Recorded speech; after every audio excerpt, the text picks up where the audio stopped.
हाँ बच्चों, नेक्स्ट हम स्टार्ट करेंगे यूनिट 6 ऑप्टिक्स चैप्टर नंबर 10।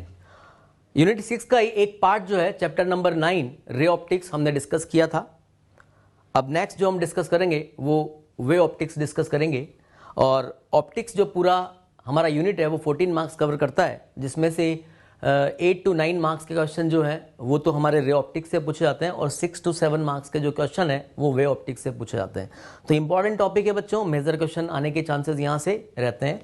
तो सिलेबस की अगर हम बात करें वे ऑप्टिक्स के सिलेबस की, तो सिलेबस जो है वो इस तरह से आप देखिए, wave front and Huygens principle, यहाँ से क्वेश्चन बनता है, इंपॉर्टेंट है। वेव फ्रंट की डेफिनेशन जो है वो कई बार एग्जाम में पूछी गई है और हाइगेंस प्रिंसिपल भी पूछा गया है। उसके बाद reflection and refraction of plane wave front at a plane surface using wave fronts. Huygens के वेव फ्रंट के कॉन्सेप्ट को यूज में लेकर हमें रिफ्लेक्शन और रिफ्रैक्शन को प्रूफ करना होगा। यहां से भी क्वेश्चन बनता है। उसके बाद जो है वो है इंटरफेरेंस। इंटरफेरेंस में हम डिस्कस करेंगे Young's double slit experiment and expression for fringe width. एक इंपॉर्टेंट डेरिवेशन यहां से पूछा जाता है बच्चों, फ्रिंज विड्थ का डेरिवेशन यहां से पूछा जाता है, इंपॉर्टेंट है। उसके बाद coherent sources and sustained interference of light और diffraction due to a single slit और विड्थ ऑफ सेंट्रल मैक्सिमा। कई बार जो है वो मेजर क्वेश्चन जो है वो इससे भी आता है बच्चों, diffraction due to single slit, और उसी में हमें विड्थ ऑफ सेंट्रल मैक्सिमा का फॉर्मूला जो है वो डिराइव करने के लिए पूछा जा सकता है। इस चैप्टर में से जो डिलीटेड पोर्शन है वो इस तरह से है, आप देखिए यहाँ पर ये पोर्शन जो है वो इस साल सिलेबस से हट चुका है। Resolving power of microscope and astronomical telescope की रिजॉल्विंग पावर का जो फॉर्मूला पहले कई बार एग्जाम में पूछा भी जाता था वो इस साल सिलेबस से हट गया है। पोलराइजेशन सिलेबस से हट गया है। Plane polarise light, Brewster law, uses of plane polarise light and polaroids. तो ये जो कंटेंट है बच्चों, ये जो पार्ट है वो इस साल सिलेबस से डिलीट हो चुका है। तो हमें केवल यही कंटेंट जो है वो पढ़ना है इस चैप्टर में।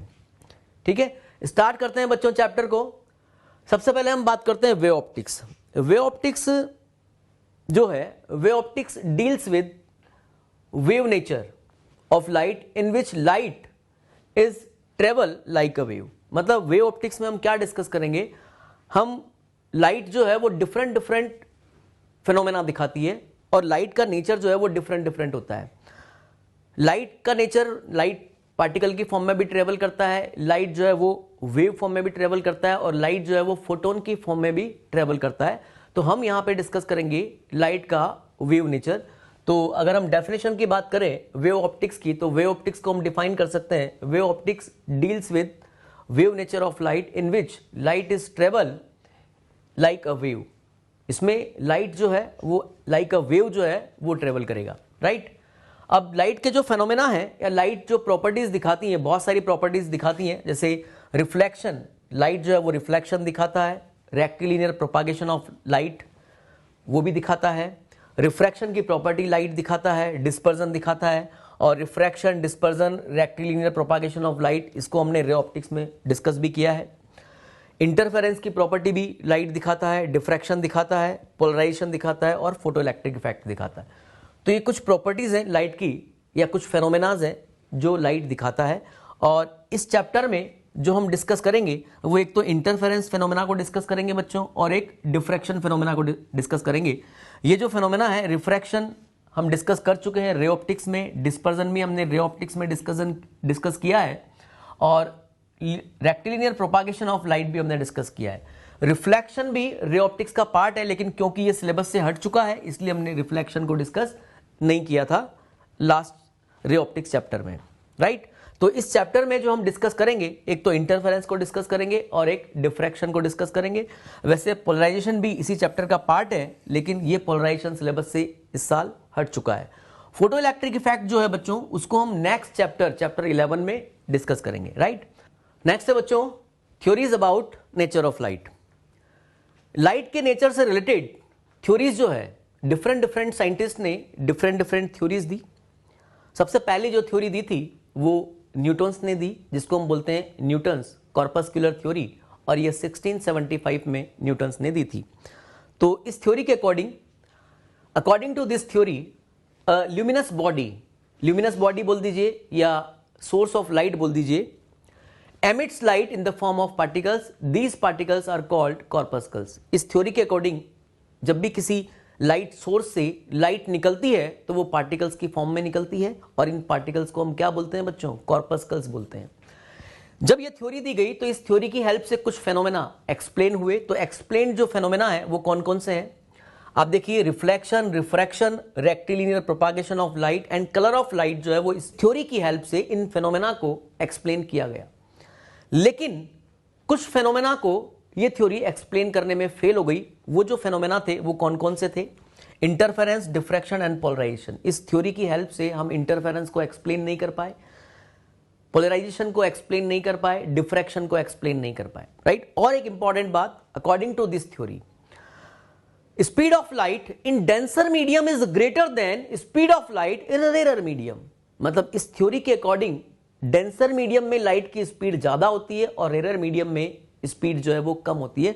लेकिन बाद में एक साइंटिस्ट है फोकाल्ट ने एक्सपेरिमेंटली ये प्रूफ कर दिया कि डेंसर मीडियम में लाइट की स्पीड कम होती है और रेयर मीडियम में लाइट की स्पीड ज्यादा होती है, जो कि हम जानते हैं। तो यहां देखिए, according to this theory speed of light in a denser medium must be greater than rare medium.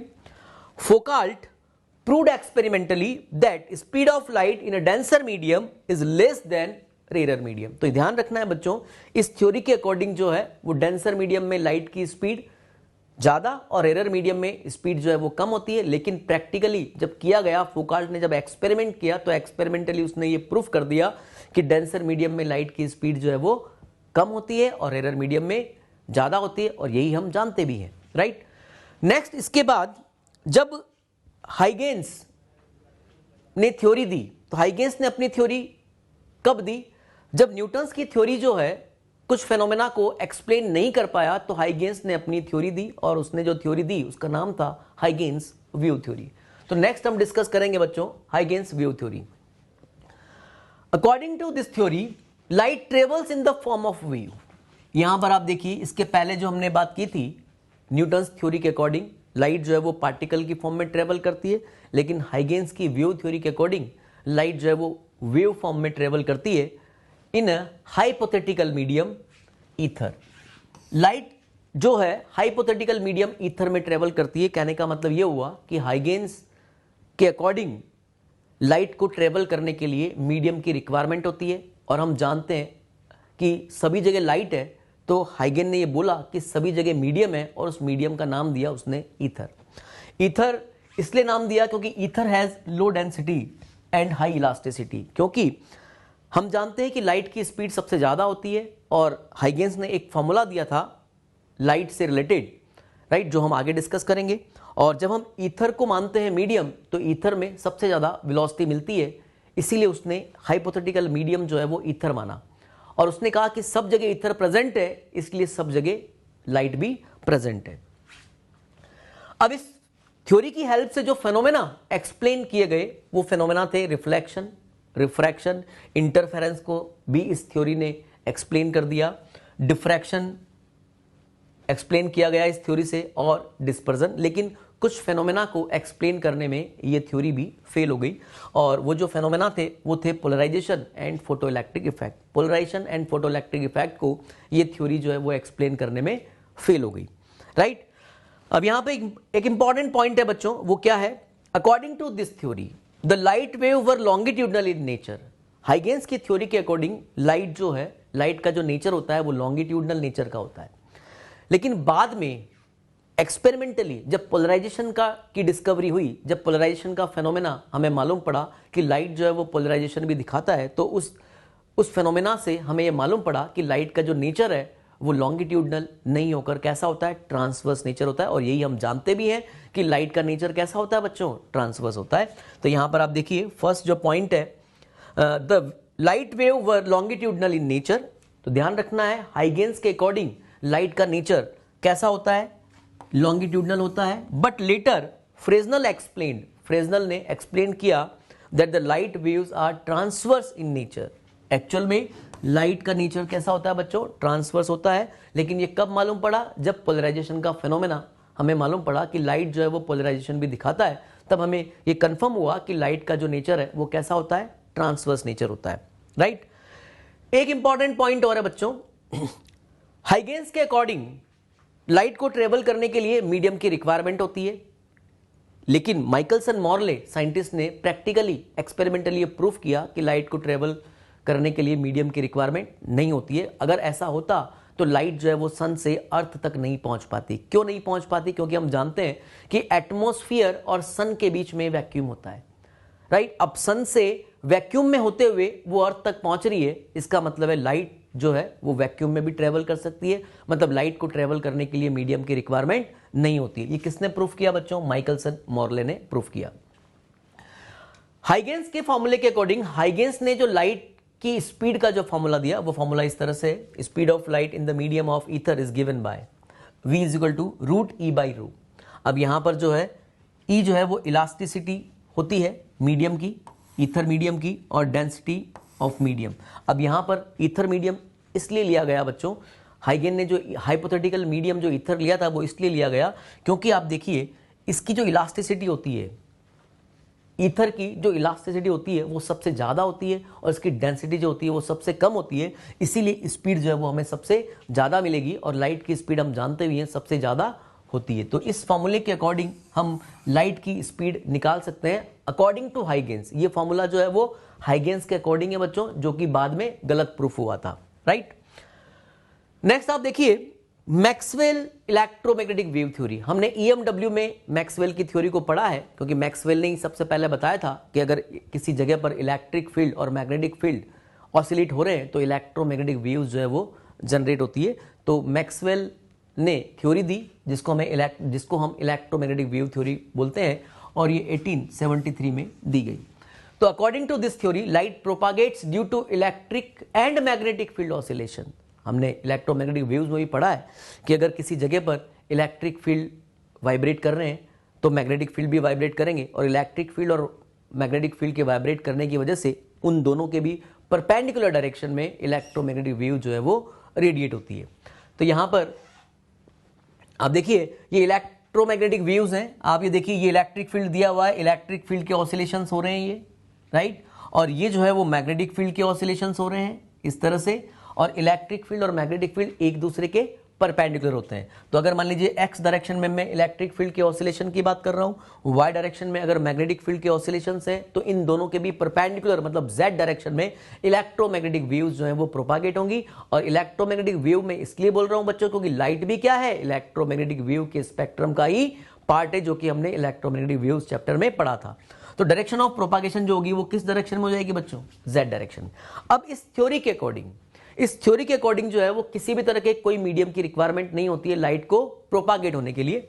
तो इंपॉर्टेंट पॉइंट जो है, no material medium is required to propagation of light, right. और इस थ्योरी से हमें यह भी मालूम पड़ा कि अकॉर्डिंग टू मैक्सवेल लाइट का जो नेचर होता है वो कैसा होता है बच्चों? Transverse nature. तो इसके अकॉर्डिंग नेचर जो है वो कैसा है? ट्रांसवर्स नेचर है लाइट का, ठीक है। अब यहां पर आप देखिए ये जो थ्योरी है वो फोटो इलेक्ट्रिक इफेक्ट फिनोमेना को एक्सप्लेन करने में फेल हो गई। इसके पहले के बाकी जो फिनोमेना थे वो सब एक्सप्लेन हो गए, लेकिन जैसे ही फोटो इलेक्ट्रिक इफेक्ट का फिनोमेना हमें मालूम पड़ा कि लाइट फोटो इलेक्ट्रिक इफेक्ट को भी दिखाता है, तो ये जो थ्योरी है मैक्सवेल की जो थ्योरी है वो फोटो इलेक्ट्रिक इफेक्ट फिनोमेना को एक्सप्लेन करने में फेल हो गई।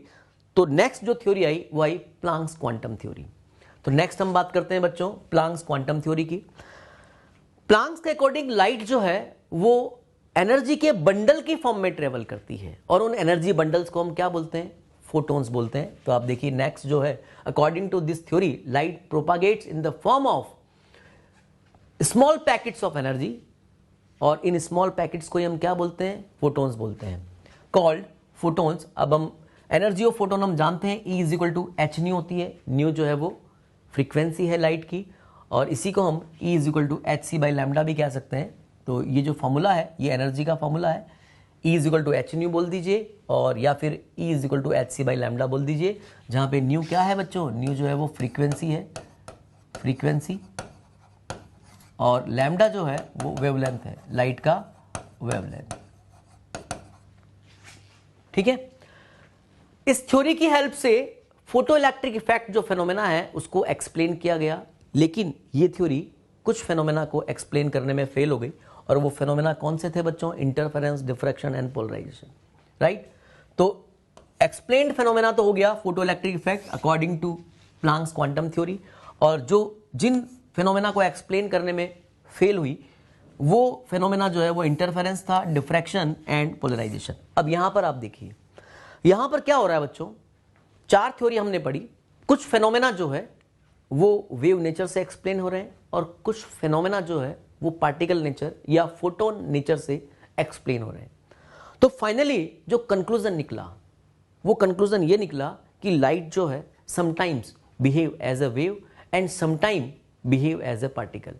इसका मतलब लाइट का जो नेचर होता है वो कैसा होता है बच्चों? लाइट का नेचर होता है ड्वेल नेचर। तो कंक्लूजन की अगर हम बात करें तो कंक्लूजन निकला कि light behaves sometimes as particle and sometimes as wave, so light has dual nature. तो फाइनली जो कंक्लूजन निकला बच्चों वो ये निकला कि लाइट का बिहेवियर जो है वो पार्टिकल नेचर भी होता है, और लाइट का जो बिहेवियर है वो वेव नेचर भी होता है, क्योंकि कुछ फेनोमेना पार्टिकल नेचर से एक्सप्लेन होते हैं, कुछ फेनोमेना जो है वो वेव नेचर से एक्सप्लेन होते हैं। तो फाइनली कंक्लूजन क्या है? फाइनली कंक्लूजन ये है कि लाइट का जो नेचर होता है वो कैसा होता है बच्चों? ड्वेल नेचर होता है।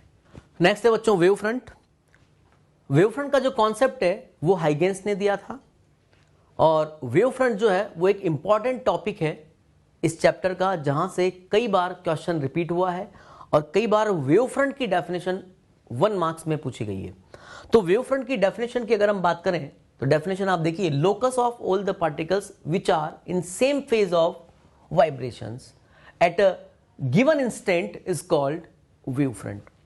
अगेन मैं रिपीट कर रहा हूं बच्चों, locus of all the particles which are in same phase of vibrations, which are in same phase of vibration, that is the important point, ये ध्यान रखना है, at a given instant is called wave front। अब same phase of vibration का क्या मतलब होता है इसको हम समझते हैं।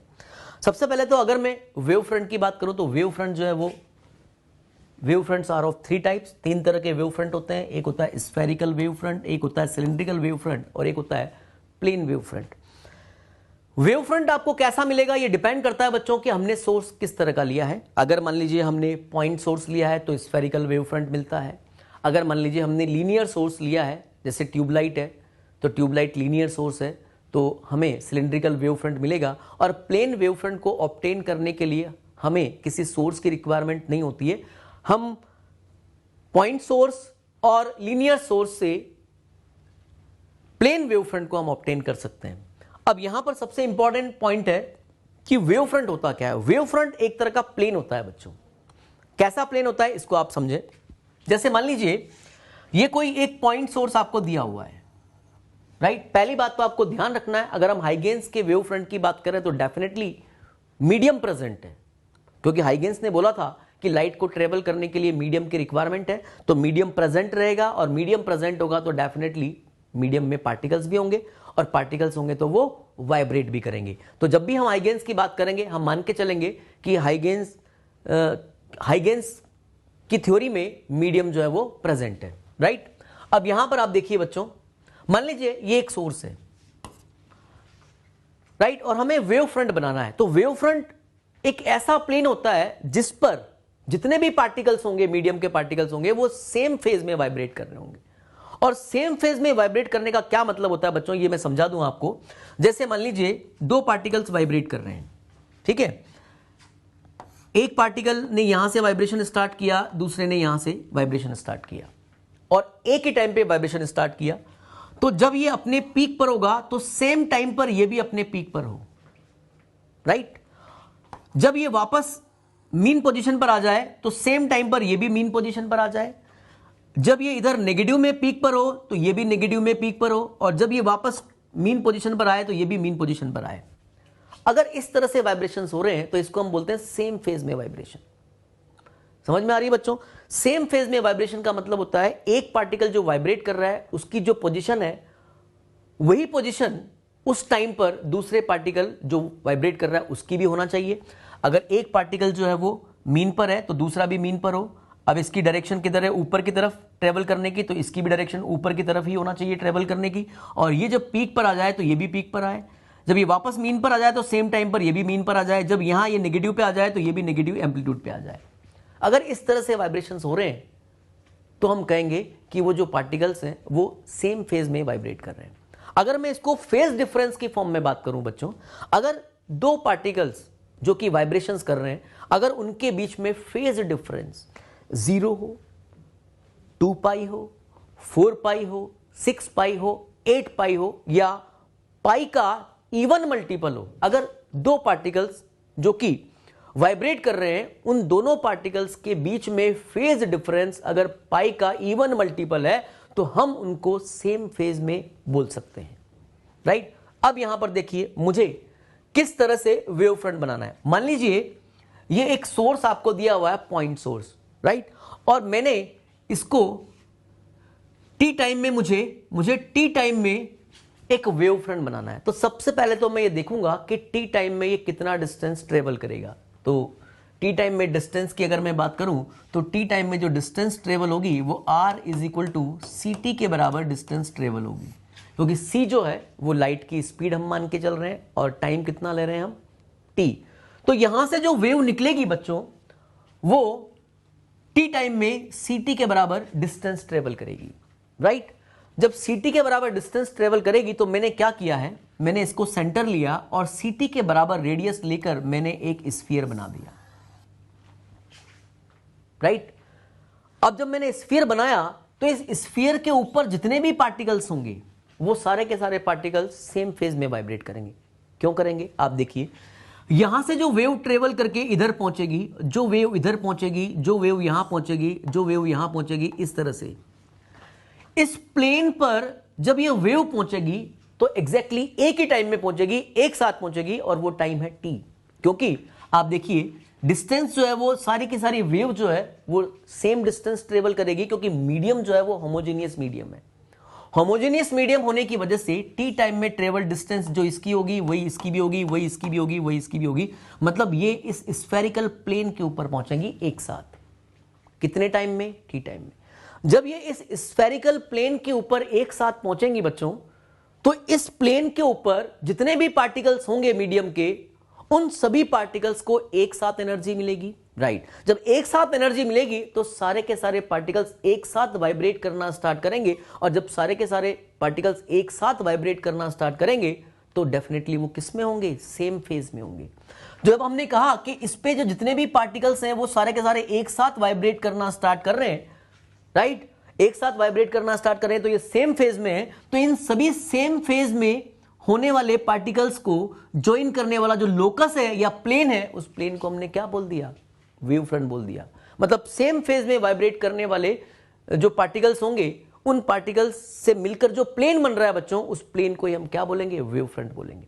लेकिन अगर मान लीजिए एनर्जी उनको डिफरेंट टाइम में मिल रही है। सपोज मान लीजिए यहां पे दो पार्टिकल्स वाइब्रेट कर रहे हैं, राइट। ये एक पार्टिकल है, मैंने इसको एनर्जी सप्लाई की, एनर्जी सप्लाई करने के बाद इसने वाइब्रेट स्टार्ट कर दिया, और इसको मैंने थोड़ी देर के बाद एनर्जी सप्लाई की, तो क्या होगा, ये तो अपने एम्पलीट्यूड पे होगा और ये यहां से जा रहा होगा। तो अब यहां पर आप देखिए दोनों सेम फेज में नहीं है, तो सेम फेज में नहीं है तो इनका जो लोकस है वो वेव फ्रंट नहीं होगा। तो आपको ध्यान रखना है बच्चों, वेव फ्रंट जो होता है वो एक प्लेन होता है, और प्लेन उन पार्टिकल्स का प्लेन होता है जो कि सेम फेज में वाइब्रेट करते हैं। तो यहां पे इंपॉर्टेंट क्या है बच्चों, सेम फेज में वाइब्रेट करने वाले जितने भी पार्टिकल्स होंगे उन पार्टिकल्स का जो लोकस है उसको हम क्या बोलते हैं, वेव फ्रंट बोलते हैं, राइट। तो आपको ध्यान रखना है बच्चों, वेव फ्रंट की डेफिनेशन इंपॉर्टेंट है, आपको एग्जाम पॉइंट ऑफ व्यू से इंपॉर्टेंट है, आपको याद रखनी है।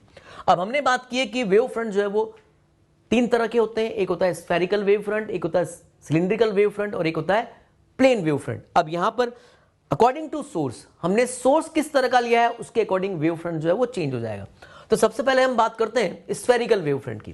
तो स्फेरिकल वेव फ्रंट के लिए क्या जरूरी है बच्चों, स्फेरिकल वेव फ्रंट के लिए जरूरी है सोर्स जो है वो पॉइंट सोर्स होना चाहिए, राइट। जैसे अगर मान लीजिए मैं बल्ब की बात करूं तो बल्ब को मैं एक पॉइंट सोर्स मान सकता हूं, तो उससे जो वेव फ्रंट जनरेट होगा वो कैसा होगा, स्फेरिकल वेव फ्रंट।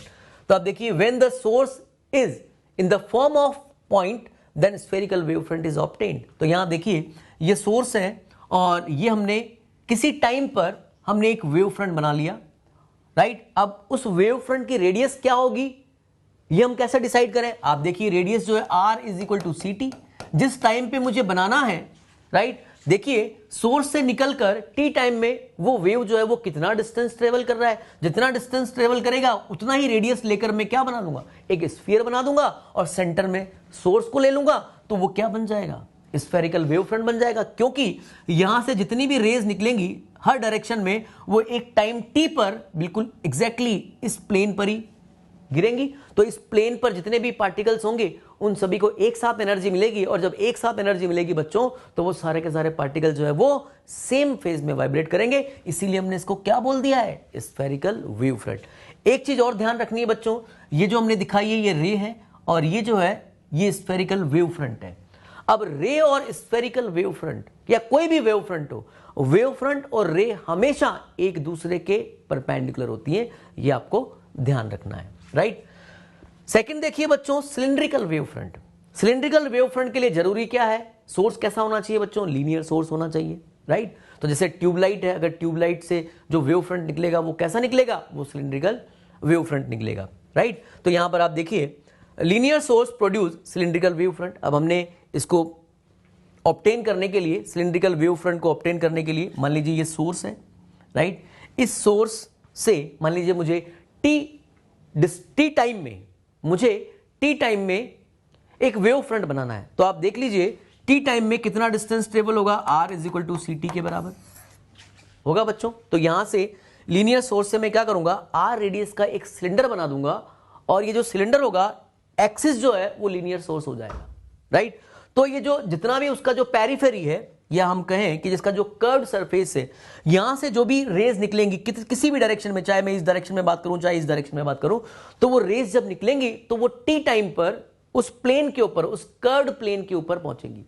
तो उस कर्व्ड प्लेन के ऊपर जितने भी पार्टिकल्स होंगे मीडियम के, उन सबको एक साथ एनर्जी मिलेगी, और जब एक साथ एनर्जी मिलेगी तो वो एक साथ वाइब्रेट करना स्टार्ट करेंगे, और वो एक साथ वाइब्रेट करना स्टार्ट करेंगे तो वो सेम फेज में होंगे, और सेम फेज में होने की वजह से मैं उस कर्व्ड प्लेन को क्या बोल दूंगा बच्चों, वेव फ्रंट बोल दूंगा।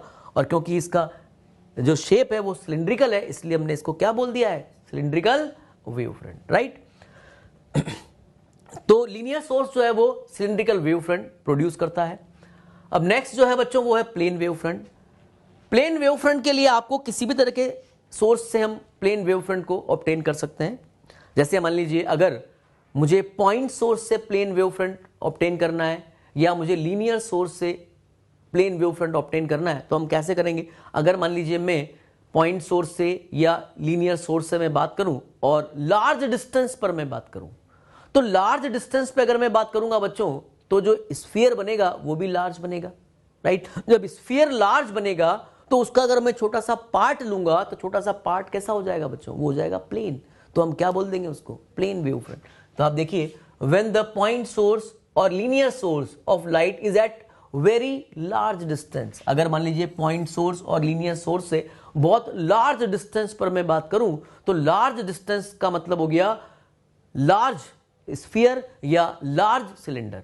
अब लार्ज स्फीयर या लार्ज सिलेंडर का अगर मैं कोई छोटा सा पार्ट लूं, तो वो छोटा सा पार्ट जो है वो प्लेन बनेगा, तो हम उसको क्या बोल देंगे, प्लेन वेव फ्रंट बोल देंगे, राइट। तो यहां देखिए व्हेन द पॉइंट सोर्स और linear source of light is at very large distance, a small portion of spherical or cylindrical wave front to be a plane wave front। तो यहां देखिए ये प्लेन वेव फ्रंट आपको दिया हुआ है। मान लीजिए सोर्स कहीं बहुत ज्यादा डिस्टेंस पे होगा और इस जगह पर मैंने स्फीयर का कोई पार्ट लिया या मैंने सिलेंडर का कोई पार्ट लिया, तो वो कैसा है, प्लेन है, और ये रे आपको दिखाई गई हैं। और रे और वेव फ्रंट हमेशा एक दूसरे के परपेंडिकुलर होते हैं बच्चों, ये आपको ध्यान रखना है। That is the important point, a ray of light is perpendicular to the wave front.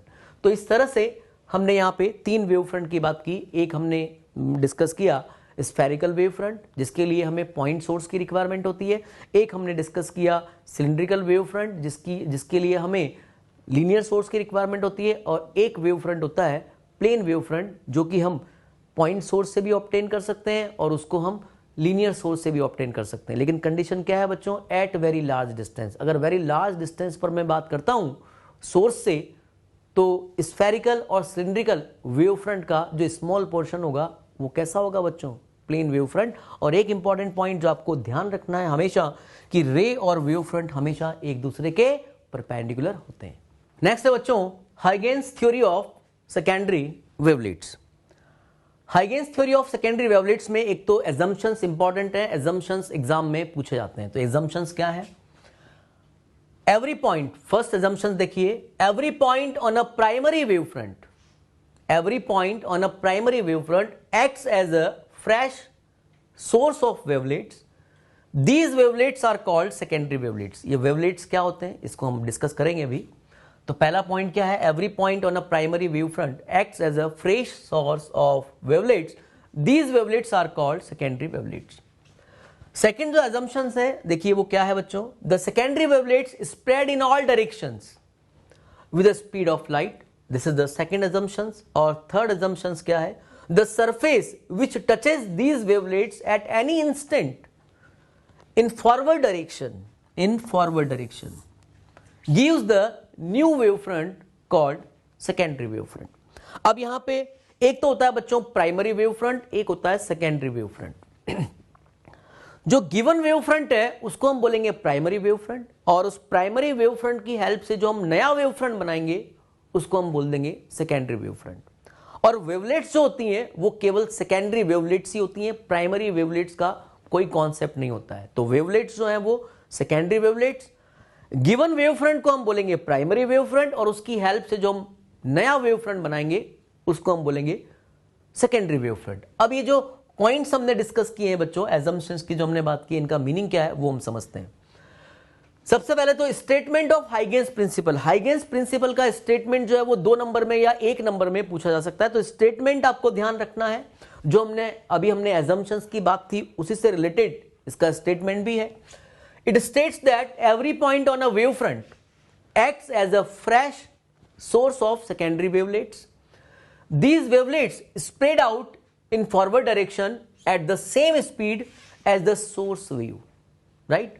The new wavefront is a tangential surface to all the wavelets, right? तो ये तो एक स्टेटमेंट हो गया बच्चों, अगर एग्जाम में स्टेटमेंट पूछा जाता है तो ये स्टेटमेंट आप लिख सकते हैं।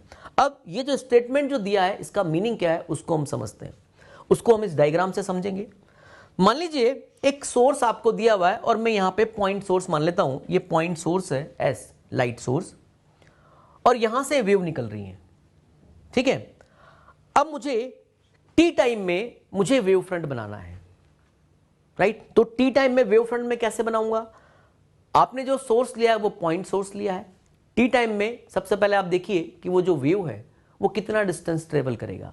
तो टी टाइम में जो डिस्टेंस ट्रेवल करेगा, मान लीजिए वो r is equal to c t के बराबर। c जो है वो स्पीड हो गई लाइट की और टाइम हो गया t, तो इतनी डिस्टेंस ट्रेवल करेगा। और जो डिस्टेंस ट्रेवल करेगा वो हर पॉसिबल डायरेक्शन में होगा, मतलब किसी भी लाइट सोर्स से जो वेव निकलेंगी बच्चों वो तो हर पॉसिबल डायरेक्शन में होंगी। तो हमने क्या किया है? हमने किया है कि हमने टी टाइम में जो डिस्टेंस ट्रेवल की है लाइट वेव ने, उस डिस्टेंस के बराबर रेडियस लेकर हमने क्या किया, सोर्स को सेंटर लेके और एक स्फीयर बना दिया, और उस स्फीयर को मैं क्या बोलूंगा, टी टाइम में वेव फ्रंट, राइट? तो जैसे मान लीजिए मैंने एक सोर्स लिया है, टी टाइम में डिस्टेंस ट्रेवल किया इतना, मैंने r is equal to c t radius का हमने क्या ले लिया, एक स्फीयर ले लिया। तो ये स्फीयर जो है वो क्या बनेगा बच्चों, वेव फ्रंट बनेगा, राइट? क्योंकि वेव जब यहां से निकलेंगी सोर्स से तो ये वेव जो है वो हर पॉसिबल डायरेक्शन में जाएंगी, और इस प्लेन के ऊपर, इस स्फेरिकल प्लेन के ऊपर ये एक साथ पहुंचेंगी, क्योंकि मीडियम कैसा है, होमोजेनियस मीडियम है। जब एक साथ पहुंचेंगी तो इस प्लेन के ऊपर जितने भी पार्टिकल्स होंगे उन सभी पार्टिकल्स को एक साथ एनर्जी मिलेगी, और जब एक साथ एनर्जी मिलेगी तो सारे के सारे पार्टिकल्स जो है वो एक साथ वाइब्रेट करना स्टार्ट करेंगे, और एक साथ वाइब्रेट करना स्टार्ट करेंगे इसका मतलब वो सारे के सारे सेम फेज में होंगे, और सेम फेज में वाइब्रेट करने वाले जितने भी पार्टिकल्स होते हैं उनको ज्वाइन करने वाला जो प्लेन होता है उसको हम क्या बोलते हैं बच्चों, वेव फ्रंट बोलते हैं। इसी कॉन्सेप्ट को हम यहां पर यूज में लेंगे। तो आप ये देखिए प्राइमरी वेव फ्रंट और सेकेंडरी वेव फ्रंट क्या होते हैं। प्राइमरी मतलब जो गिवन वेव फ्रंट है, सेकेंडरी प्राइमरी की हेल्प से जो हम बनाएंगे नया वेव फ्रंट उसको बोल देंगे सेकेंडरी। अब मुझे उसके बाद और वेव फ्रंट बनाना है, तो जो सेकेंडरी था वो अब प्राइमरी बन जाएगा, और उसकी हेल्प से जो हम नया वेव फ्रंट बनाएंगे वो अब सेकेंडरी हो जाएगा। तो जिसकी हेल्प से हम वेव फ्रंट बना रहे हैं वो तो प्राइमरी है, और जो वेव फ्रंट हम बना रहे हैं वो सेकेंडरी है। तो दो ही वेव फ्रंट होता है, एक तो प्राइमरी होता है बच्चों, एक सेकेंडरी होता है, राइट। अब यहां पर आप देखिए, मान लीजिए लाइट सोर्स है और यहां से लाइट ट्रेवल करते हुए इस पर पहुंच गई ए बी पर। ये ए बी बीच वाला जो आपको आर्क दिया हुआ है ये ए बी है, ये पूरा स्फीयर है, हमने इसका कुछ पार्ट ले लिया है, राइट। मतलब लाइट जो है वो सोर्स से निकलकर यहां तक पहुंच चुकी है और इसको हमने क्या बोला है, प्राइमरी वेव फ्रंट बोला है, देखिए, राइट। ये प्राइमरी वेव फ्रंट हो गया, ए भी प्राइमरी वेव फ्रंट है और हमने मान लिया कि यहां पे t इज इक्वल टू 0 पर ये लाइट जो है वो यहां से निकलकर यहां पहुंच चुकी है, राइट। अब मुझे ये जो ए बी जो वेव फ्रंट है जिसको मैं प्राइमरी वेव फ्रंट बोल रहा हूं, इसकी हेल्प से मुझे नया वेव फ्रंट बनाना है। मतलब लाइट यहां से यहां तक तो पहुंच गई है, अब इसके बाद मुझे नेक्स्ट वेव फ्रंट बनाना है। इसको मैंने वेव फ्रंट क्यों बोला है बच्चों, इसको मैंने वेव फ्रंट इसलिए बोला है क्योंकि यहां से जो वेव यहां पहुंच रही है, यहां से जो वेव यहां पहुंच रही है, यहां से जो यहां पहुंच रही है और यहां से जो यहां पहुंच रही है, और इसके बीच में भी और भी पॉइंट्स पे अगर मैं बात करूं तो सारी की सारी वेव सोर्स से निकलकर इस प्लेन के ऊपर एक साथ पहुंच रही है। इसलिए इस प्लेन पे जितना भी पार्टिकल्स होंगे उनको एक साथ एनर्जी मिलेगी, और एक साथ एनर्जी मिलेगी तो सारे के सारे पार्टिकल्स एक साथ वाइब्रेट करना स्टार्ट करेंगे और सारे के सारे सेम फेज में होंगे। तो इन पार्टिकल्स को ज्वाइन करने वाला जो प्लेन है इसको मैंने बोल दिया वेव फ्रंट। और ये कौन सा वेव फ्रंट है, ये प्राइमरी वेव फ्रंट।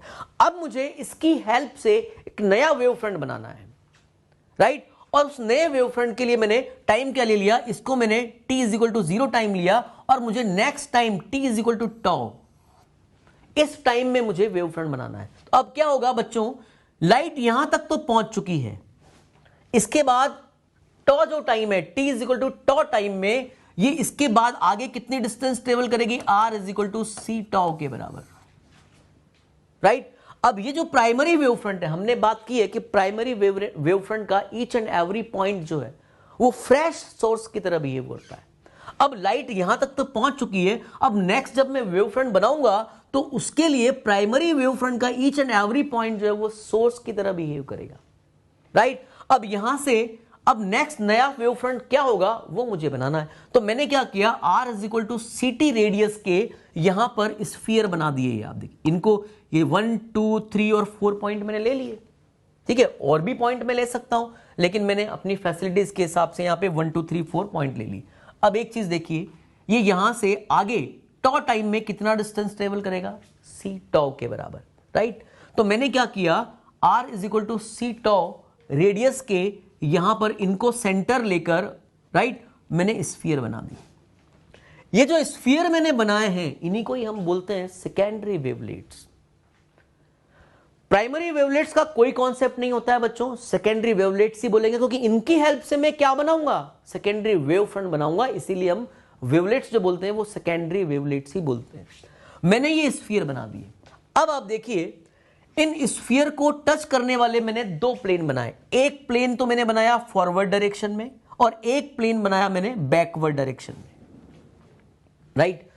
तो ये जो A1 B1 है, ये A1 B1 को भी मैं क्या बोलूंगा, वेव फ्रंट बोलूंगा बच्चों। क्यों बोलूंगा, आप ये देखिए, यहां से यहां तक की जो डिस्टेंस है वो कितनी होगी बच्चों, सी टॉ के बराबर। यहां से यहां तक की डिस्टेंस भी सी टॉ होगी, यहां से यहां तक की डिस्टेंस भी सी टॉ होगी और यहां से यहां तक की डिस्टेंस भी सी टॉ के बराबर होगी। मतलब यहां से जो वेव निकलेगी वो टॉ टाइम में यहां पहुंचेगी, यहां पहुंचेगी, यहां पहुंचेगी और यहां पहुंचेगी। मतलब ये ज्वाइन करने वाला जो प्लेन है, इस प्लेन पे वो एक साथ पहुंच रही है। जब एक साथ पहुंच रही है तो उस प्लेन के ऊपर, इस प्लेन के ऊपर जो कि A1 B1 है, इस प्लेन के ऊपर जितने भी पार्टिकल्स होंगे उन सबको क्या मिलेगी, एक साथ एनर्जी मिलेगी। जब एक साथ एनर्जी मिलेगी तो एक साथ वाइब्रेट करना स्टार्ट करेंगे और जब एक साथ वाइब्रेट करना स्टार्ट करेंगे तो वो क्या होंगे, सेम फेज में। जब वो सेम फेज में है तो डेफिनेटली मैं इसको भी क्या बोल सकता हूं, वेव फ्रंट। लेकिन ये वेव फ्रंट मैंने किसकी हेल्प से बनाया, प्राइमरी वेव फ्रंट AB की हेल्प से बनाया, तो इसको मैं क्या बोल दूंगा, सेकेंडरी वेव फ्रंट। तो A1 B1 जो है वो क्या हो गया बच्चों, सेकेंडरी वेव फ्रंट। अब आप देखिए, एक मैंने जो प्लेन बनाया है वो पीछे भी टच करता हुआ जा रहा है, A2 B2, लेकिन A2 B2 को मैं वेव फ्रंट नहीं बोलूंगा। क्यों नहीं बोलूंगा, क्योंकि लाइट रेज यहां तक पहुंच चुकी है, इसके बाद वो फॉरवर्ड डायरेक्शन में ही आगे बढ़ेगी, बैकवर्ड डायरेक्शन में नहीं होगी। इसलिए नेक्स्ट जो वेव फ्रंट बनेगा सेकेंडरी वेव फ्रंट, किसको बोलूंगा मैं, A1 B1 को बोलूंगा, A2 B2 को मैं वेव फ्रंट नहीं बोलूंगा। तो ध्यान रखना है, फॉरवर्ड डायरेक्शन में सेकेंडरी वेवलेट्स को टच करने वाला जो प्लेन होता है बच्चों, उसी को हम क्या बोलते हैं, सेकेंडरी वेव फ्रंट बोलते हैं। तो यहां पर सेकेंडरी वेव फ्रंट हमने बनाया है। और अगर मैं बहुत ज्यादा डिस्टेंस पे ले जाऊं, अगर इसको सोर्स से बहुत ज्यादा डिस्टेंस पर अगर मैं बात करूं, और तो ये जो स्फेरिकल वेव फ्रंट हमने ऑब्टेन किया है, इसका अगर मैं छोटा सा पार्ट लूंगा तो वो पार्ट किसके बराबर हो जाएगा, वो प्लेन वेव फ्रंट की तरह बिहेव करेगा। तो आप ये देखिए, सोर्स से बहुत ज्यादा डिस्टेंस पर अगर हम बात करें तो यहां पर वेव फ्रंट कैसा हो जाएगा, प्लेन हो जाएगा। और ये तो ए बी तो क्या हो गया बच्चों, एक तरह से प्राइमरी वेव फ्रंट हो गया, और A1 B1 जो है वो सेकेंडरी वेव फ्रंट हो गया। लेकिन क्योंकि हम में बहुत ज्यादा डिस्टेंस पर बात कर रहे हैं तो वेव फ्रंट कैसा हो जाएगा, प्लेन हो जाएगा। तो यहां पर अगर वेव फ्रंट प्लेन हो गया तो रेस कैसे होंगी बच्चों, ऐसे, क्योंकि हम बात कर चुके हैं कि वेव फ्रंट और रे जो होती हैं वो हमेशा एक दूसरे के परपेंडिकुलर होते हैं। तो इस तरह से हम हाइगेंस की हेल्प से सेकेंडरी वेव फ्रंट बना सकते हैं, राइट। अब यहां पे जो हमने अभी बात की उसी को, उसका कंस्ट्रक्शन कैसे होगा, तो आप देखिए थ्योरी में construction of secondary wave front. सबसे पहले तो हम क्या करेंगे, primary wave front, secondary wave front को बनाने के लिए प्राइमरी वेव फ्रंट पे हमने कुछ पॉइंट्स ले लिए। वो जो पॉइंट्स हैं वो फ्रेश सोर्स की तरह बिहेव करेंगे। तो आप देखिए, to find position of secondary wave front after a time t, और t की वैल्यू हमने क्या लिखा है बच्चों, यहां पे t इज इक्वल टू हमने बोला है टाउ। इस टाइम पे मुझे नेक्स्ट वेव फ्रंट बनाना है, और इसके पहले वाला वेव फ्रंट यानी कि t इज इक्वल टू 0 पे वेव फ्रंट जिसको मैं प्राइमरी बोलूंगा वो मुझे गिवन है, right. At time t consider points 1 2 3 4, और भी हम पॉइंट ले सकते हैं etcetera, on primary wave front A B. तो ए बी जो प्राइमरी वेव फ्रंट है, या मैं कहूं कि जो गिवन वेव फ्रंट है वही क्या हो जाएगा, प्राइमरी वेव फ्रंट। तो उस प्राइमरी वेव फ्रंट पर हमने कुछ पॉइंट्स लिए, take points 1 2 3 4 as a centre, उनको हमने सेंटर लिया, and draw spherical surfaces represent the secondary wavelets. अब जो मैं स्फेरिकल सरफेस बनाऊंगा, राइट, जो स्फेरिकल सरफेसेस जो हमने बनाए हैं बच्चों, प्राइमरी जो वेव फ्रंट है उसके ऊपर पॉइंट लेकर, वो स्फेरिकल सरफेस के रेडियस क्या होंगे, तो रेडियस हमें किस टाइम में वेव फ्रंट बनाना है, तो उस टाइम में कितनी डिस्टेंस ट्रेवल होगी, सी टॉ के बराबर। तो इन रेडियस के मैं स्फेरिकल सरफेसेस बना दूंगा, राइट, ताकि मुझे टॉ टाइम में नेक्स्ट वेव फ्रंट मिल जाएगा, राइट। अब यहां देखिए, draw a surface A1 B1 touching these surfaces, right. The surface A1 B1 is called the secondary wavefront. At large distances, AB and A1 B1 becomes plane surfaces, and as such these are called the plane wavefront. जिसकी हमने अभी पहले बात की थी, उसकी theory इस तरह से हम वेव फ्रंट का कंस्ट्रक्शन कर सकते हैं, सेकेंडरी वेव फ्रंट का। ठीक है बच्चों, नेक्स्ट इंपॉर्टेंट टॉपिक है बच्चों, एग्जाम पॉइंट ऑफ व्यू से इंपॉर्टेंट है, क्योंकि एग्जाम पॉइंट ऑफ व्यू से अगर हम बात करें तो यहां से 3 टॉपिक हम अभी डिस्कस करेंगे, वहां से क्वेश्चन आते हैं, 2 मार्क्स में भी आ सकता है और 3 मार्क्स में भी आ सकता है, और कई बार रिपीट भी हुआ है। हमें करना क्या है, हमने जो हाइगेंस का जो प्रिंसिपल हमने डिस्कस किया है, वेव फ्रंट का कॉन्सेप्ट जो हाइगेन ने दिया है, हमें उस वेव फ्रंट के कॉन्सेप्ट को यूज में लेकर हमें रिफ्लेक्शन को प्रूफ करना है और रिफ्रैक्शन को हमें प्रूफ करना है, राइट। तो सबसे पहले हम बात करते हैं reflection of plane wave front using Huygens principle, right. इसके लिए रे डायग्राम जो है वो आपको ध्यान रखना है, ये रे डायग्राम है, ये एक रिफ्लेक्टिंग सरफेस आपको गिवन है एक्स वाई, राइट, और एक wave front, plane wave front हमने इंसिडेंट किया है। ये ए बी जो है वो प्लेन वेव फ्रंट है जो इस रिफ्लेक्टिंग सरफेस पर इंसिडेंट हो रहा है। जब ये प्लेन वेव फ्रंट है बच्चों तो ये रे है, राइट, हमने 3 रे दिखाई है, और भी रे आ रही हैं, लेकिन हमने 3 रे यहां पर दिखाई हुई हैं। जब ये वेव फ्रंट है तो डेफिनेटली ये जो रेज हैं वो इसके परपेंडिकुलर होंगी, क्योंकि वेव फ्रंट और रे एक दूसरे के परपेंडिकुलर होते हैं। अब क्योंकि अगर मैंने इसको वेव फ्रंट बोल दिया है बच्चों, इसका मतलब ये रे जहां से भी आ रही होंगी, लेकिन इस प्लेन के ऊपर ये एक साथ पहुंची होंगी, क्योंकि जब एक साथ पहुंचेंगी इस प्लेन के ऊपर, तभी इस प्लेन के ऊपर जो पार्टिकल्स होंगे उन पार्टिकल्स को एक साथ एनर्जी मिलेगी, और एक साथ एनर्जी मिलेगी तभी वो पार्टिकल्स एक साथ वाइब्रेट करना स्टार्ट करेंगे, और एक साथ वाइब्रेट करेंगे तभी वो सेम फेज में होंगे, और सेम फेज में होंगे तभी मैं इसको वेव फ्रंट बोल सकता हूं। तो कहने का मतलब ये रेज जहां से भी आ रही होंगी लेकिन इस प्लेन के ऊपर एक साथ पहुंच रही होंगी, और उस टाइम को हमने क्या बोल दिया बच्चों, t इज इक्वल टू 0। मान लीजिए ये रेज जो है वो t इज इक्वल टू 0 पे यहां पहुंची, ये वाली रे t इज इक्वल टू 0 पर यहां पहुंची, और ये वाली रे t इज इक्वल टू 0 पर यहां पहुंची, राइट। तो यहां पर आप देखिए एक रे के रेस्पेक्ट में मैं बात करूं तो आप ये देखिए एंगल ऑफ इंसिडेंस नॉर्मल मैंने बना दिया है, तो इसका एंगल ऑफ इंसिडेंस हो गया I, राइट। अब ये जो है ये प्लेन और ये जो रे है ये एक दूसरे के परपेंडिकुलर है, तो ये वाला जो एंगल होगा बच्चों ये कितना होगा, 90 माइनस आई के बराबर, क्योंकि पूरा यहां से यहां तक 90 है, ये I है, तो ये बचेगा 90 माइनस आई। अब एक चीज आप देखिए, ये वाला और यहां से यहां तक का जो एंगल होगा ये कितना होगा बच्चों, 90। जब 90 माइनस आई इसमें से माइनस कर दिया तो ये कितना बचेगा, I के बराबर, राइट। तो एक तो ये वाला एंगल कितना होगा, I के बराबर होगा, राइट। ऐसे ही आप देखिए यहां पर अगर ये R है, ये रिफ्लेक्टेड रे है, ये कौन सी रे है बच्चों, रिफ्लेक्टेड रे। अब ये एंगल ऑफ रिफ्लेक्शन अगर R है तो आप देखिए ये वाला एंगल कितना होगा, 90 माइनस R होगा, क्योंकि ये रे है और ये वेव फ्रंट है, तो इन दोनों के बीच में एंगल कितना है, 90 डिग्री का है, तो ये 90 माइनस R हो गया। जब ये 90 माइनस R हुआ तो ये कितना हो गया बच्चों, स्मॉल r के बराबर। तो ये तो एंगल की हमने बात की। अब हमें क्या करना है, एक वेव फ्रंट, एक प्लेन वेव फ्रंट इंसिडेंट हो रहा है एक रिफ्लेक्टिंग सरफेस XY के ऊपर, और वो t इज इक्वल टू 0 पे मैं मान रहा हूं, तो t इज इक्वल टू 0 पे ये वेव यहां पहुंची, ये वाली रे यहां पहुंची है, और ये वाली रे यहां पहुंची, राइट। अब आप देखिए t टाइम में अगर मैं बात करूं तो रिफ्लेक्शन में मीडियम तो एक ही रहता है, राइट। तो मान लीजिए ये वाली जो रे है यहां से t इज इक्वल टू 0 से निकलकर t टाइम में इस रिफ्लेक्टिंग सरफेस पर पॉइंट b डैश पर पहुंचती है। अगर मैं लाइट की स्पीड को c मानता हूं तो एक तरह से मैं ये कह सकता हूं कि b डैश जो होगा वो किसके बराबर होगा, ct। मतलब यहां से यहां तक की जो डिस्टेंस है वो ct के बराबर है। मतलब इस रे ने t टाइम में b dash is equal to ct distance travel किया, और ये कहां पहुंच गया, b डैश पर पहुंच गया।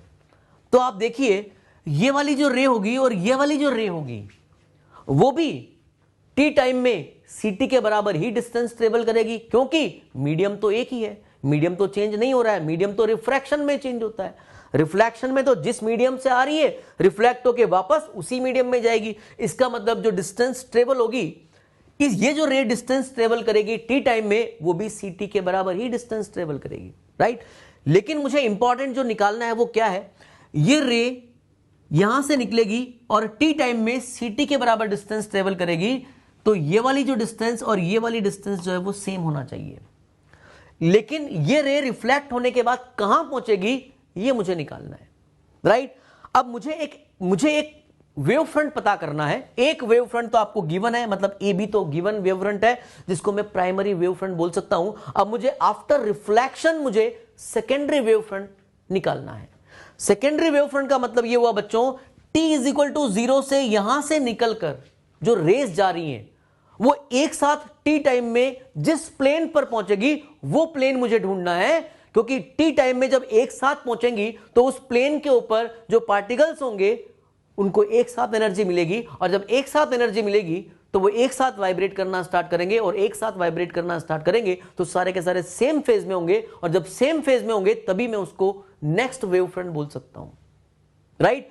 तो मुझे t इज इक्वल टू 0 से यहां से रेज निकल रही है, t टाइम में ये सारी की सारी रेज किस प्लेन पर पहुंचेंगी वो प्लेन मुझे ढूंढना है, राइट। तो आप देखिए ये रे तो t टाइम में यहां पहुंची b डैश पॉइंट पर, क्योंकि सीधी जाएंगी तो यहां पे ये स्ट्राइक कर रही है। ये वाली रे जो है वो t टाइम में कहां पहुंचेगी, मुझे इसकी पोजीशन को फाइंड आउट करना है, राइट। तो मैंने क्या किया है बच्चों, मुझे ये तो पता है कि t टाइम में ये वाली रे भी उतनी ही डिस्टेंस ट्रेवल करेगी जितनी इसने ट्रेवल की है। तो मैंने क्या किया, इसको सेंटर लिया और r is equal to ct radius का एक स्फेरिकल आर्क लगा दिया इस तरह से। ये जो दिया हुआ है बच्चों ये स्फेरिकल आर्क है, इसका जो रेडियस है वो ct के बराबर है, राइट। अब यहां से यहां तक की डिस्टेंस भी ct है, यहां से यहां तक की डिस्टेंस भी ct है, यहां से यहां तक की डिस्टेंस भी ct है, लेकिन ये रे पहुंचेगी कहां पर, यहां पहुंचेगी या यहां पहुंचेगी या यहां पहुंचेगी या यहां पहुंचेगी, ये मुझे पता करना है, राइट। मैंने स्फेरिकल आर्क लगा दिया है। अब एक चीज और ध्यान रखना है बच्चों, वो क्या रखना है कि वेव फ्रंट और रे जो है वो एक दूसरे के परपेंडिकुलर भी होना चाहिए, ये भी हमें ध्यान रखना है। तो हमने क्या किया है, मुझे सेकेंडरी वेव फ्रंट की पोजीशन को फाइंड आउट करने के लिए मैंने r is equal to c t radius का एक स्फेरिकल आर्क ये लगा दिया है, राइट। ये तो मुझे पता है कि ये वाली रे यहां से निकलने के बाद यहां पहुंचेगी। मैंने एक पॉइंट तो लिया यहां पर और एक मैंने प्लेन ड्रॉ किया और वो प्लेन इस तरह से यहां पे इसको जहां पर वो टच करेगा, किसको, इस स्फेरिकल आर्क को जहां पर टच करेगा उस पॉइंट को मैंने बोल दिया ए डैश। तो डेफिनेटली अब ये जो रे है वो कहां से निकलेगी, वो ए डैश से निकलेगी। क्यों निकलेगी बच्चों, क्योंकि ये टच करता हुआ प्लेन मैंने ए डैश बी डैश जो प्लेन बनाया है ये इसको टच कर रहा है, किसको, स्फेरिकल आर्क को टच कर रहा है। और ये जो रे है वो एक तरह से स्फेरिकल आर्क के सेंटर से पास हो रही है। तो सेंटर से पास होने वाली रे और टच करने वाला जो प्लेन है वो हमेशा एक दूसरे के परपेंडिकुलर होंगे कि नहीं होंगे, होंगे। इसका मतलब ये जो वेव फ्रंट है ए डैश बी डैश, ये ए डैश बी डैश क्या हो गया बच्चों, सेकेंडरी वेव फ्रंट, जिसको मैं रिफ्लेक्टेड प्लेन वेव फ्रंट भी बोल सकता हूं। अब आप देखिए, मुझे ऐसा प्लेन ढूंढना है, राइट, यहां जो कि जिस प्लेन पर यहां से निकलने वाली जितनी भी रे है वो टी टाइम पर उस पर एक साथ पहुंचे। तो आप ये देखिए, ये वाली रे टी टाइम पर यहां पहुंच रही है, मतलब इसी प्लेन पर पहुंच रही है ए डैश बी डैश पर, और ये वाली रे भी तो टी टाइम पर इसी प्लेन पर पहुंच रही है, राइट, ए डैश बी डैश प्लेन पर। तो डेफिनेटली ये वाली रे जो है यहां से रिफ्लेक्ट होकर जब इस पर पहुंचेगी तो वो भी टी टाइम में ही पहुंचेगी। इसका मतलब ये जो प्लेन है इस प्लेन के ऊपर टी टाइम में सारी की सारी रेज एक साथ पहुंच रही है, इसीलिए मैं इसको क्या बोल सकता हूं, सेकेंडरी वेव फ्रंट बोल सकता हूं। तो ए बी जो है वो गिवन वेव फ्रंट यानी कि प्राइमरी वेव फ्रंट हुआ और इसकी हेल्प से मैंने सेकेंडरी वेव फ्रंट बनाया टी टाइम में। अब क्योंकि ये आफ्टर रिफ्लेक्शन बना है इसलिए मैं इसको क्या बोल दूंगा, रिफ्लेक्टेड वेव फ्रंट।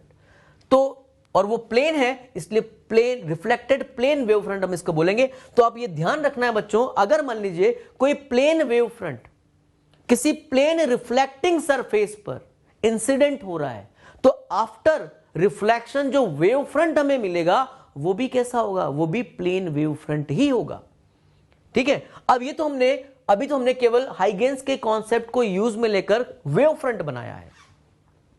अब मुझे प्रूफ करना है कि angle I is equal to angle r होगा कि नहीं होगा, तो उसको हम प्रूफ करते हैं। तो आप देखिए, let plane wave front A B incident on reflecting surface X Y.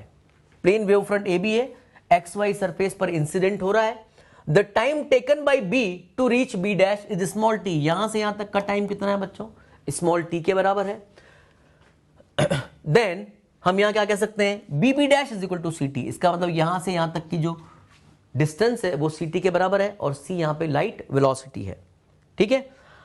अब हमें क्या करना है, हमें सेकेंडरी वेव फ्रंट बनाना है। तो हमने क्या किया है, जितना डिस्टेंस ये ट्रेवल करेगा उतना ही डिस्टेंस ये वाली रे भी ट्रेवल करेगी। तो हमने ए को सेंटर लिया और डिस्टेंस कितना लिया हमने, सी टी के बराबर, और एक स्फेरिकल आर्क लगा दिया, राइट। तो देखिए, taking A as centre, draw a spherical arc of radius c t and from the point B dash, from the point B dash draw a tangential plane A dash B dash या B dash A dash. हमने एक tangential plane यहां पे बना दिया touching this spherical arc at A dash, जो कि इस स्फेरिकल आर्क को ए डैश पर टच कर रहा है, राइट। तो यहां पर हम कह सकते हैं A dash B dash acts as a reflecting wave front. तो यहां पर ए डैश बी डैश जो है वो किसकी तरह बिहेव करेगा बच्चों, रिफ्लेक्टिंग वेव फ्रंट की तरह बिहेव करेगा, राइट। अब नेक्स्ट आप देखिए, हमें जो प्रूफ करना है, आप ये देखिए, दो ट्राइंगल आपको दिए हुए हैं, एक तो हो गया ए बी बी डैश और एक ट्राइंगल है ए डैश बी डैश। हमें angle I is equal to angle r proof करना है, तभी मैं बोलूंगा कि हाइगेंस के प्रिंसिपल की हेल्प से हमने रिफ्लेक्शन को प्रूफ किया। तो आप यहां देखिए, in triangle A B B dash and triangle A dash B dash, ठीक है।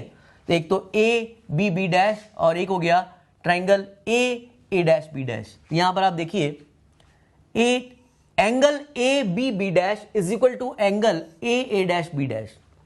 ये वाला एंगल, क्योंकि ये वेव फ्रंट है और ये रे है तो परपेंडिकुलर होंगी। ऐसे ही ये वेव फ्रंट है और ये रे है तो ये भी परपेंडिकुलर। अगर ये 90 डिग्री है तो डेफिनेटली ये भी 90 डिग्री का होगा। एक तो ये एंगल बराबर हो गया।